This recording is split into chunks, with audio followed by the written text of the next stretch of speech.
everybody, this is now read about athletics. One of the most interesting topics that I read recently was how to take care of your gi. And a couple of people asked me, Hernan, how do you wash your gi? And it's funny because I read just a couple of days ago, there was a forum on techniques on how do you properly wash your gi. And a lot of people suggested certain things. Some people said that they don't wash their gis.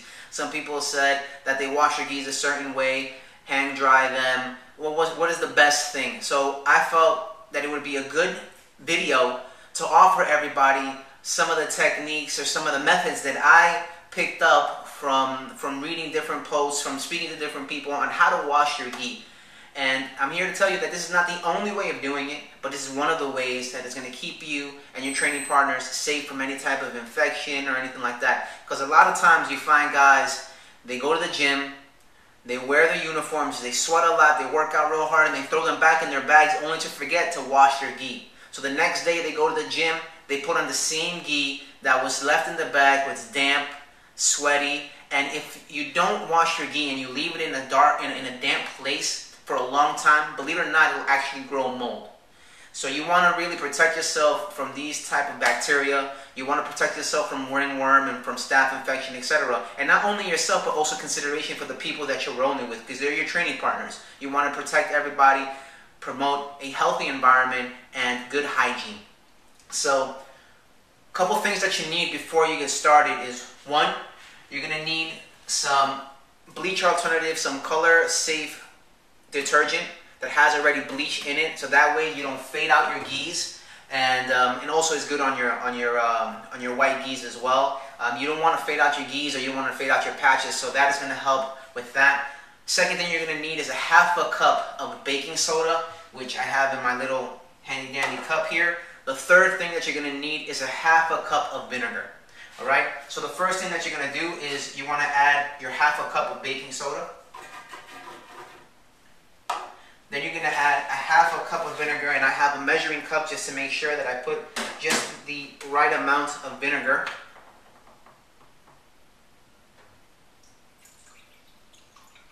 And I know what you're saying is like, but vinegar stinks, you know, vinegar smells. Don't worry about it. It smells now, but once you hang dry it and it's completely dried, it's odorless, so it'll go away. So you put your half a cup of vinegar.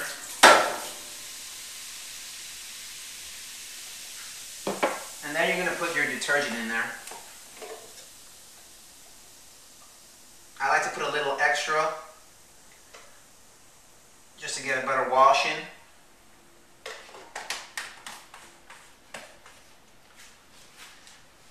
And then something that you can add if you wish, put a little bit of fabric softener. You don't have to do so, but I like to add it just for a little bit of, for just a better smell. Just a little bit. You don't need to go crazy with it. Alright, so now you got everything that you need to start your wash. Then you just load up your gi in there.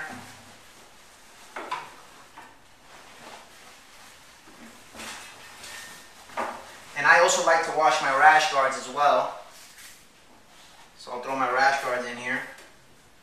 Alright, close the lid, and rock and roll.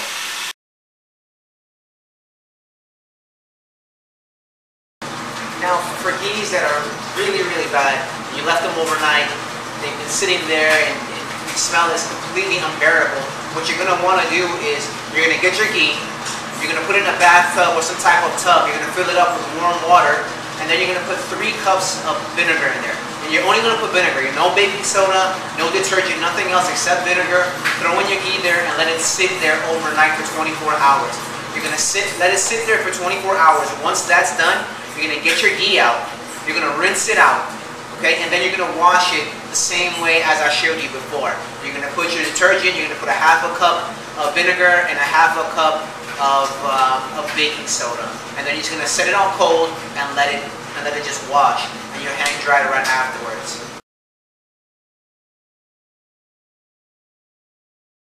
Now some people asked about the belt. How do we wash the belt? The belt you don't want to wash in your regular washer. Some people say you don't wash your belt at all. You're going to forget all your techniques and everything you've learned, which is nonsense. You're not going to forget everything. But you still also want to wash your gi. You still also want to wash your belt. Now you're going to wash your belt by hand. And you're going to do the same thing. You're going to put a little bit of baking soda in there and just wash it with a little bit of detergent. Don't use any vinegar. Just wash it with a little bit of baking soda, a little bit of detergent. Just hand wash it in warm water, and then you're just going to let it hang dry, and that's it. You want to hear your feedback, you want to hear your comments, like the post, share it with your friends, and just let us know what you think. Don't forget to visit our main page, redbeltathletics.com. Also our fan page at Red Belt Athletics. Like our page, access all the cool stuff, contests that we have, videos, etc. And just support us, alright? Anything else, let us know. Any videos that you want to see, any techniques that you want to see, by all means, let us know. Alright, with that said, train hard, train smart, clean your gi, and train jiu-jitsu. Us.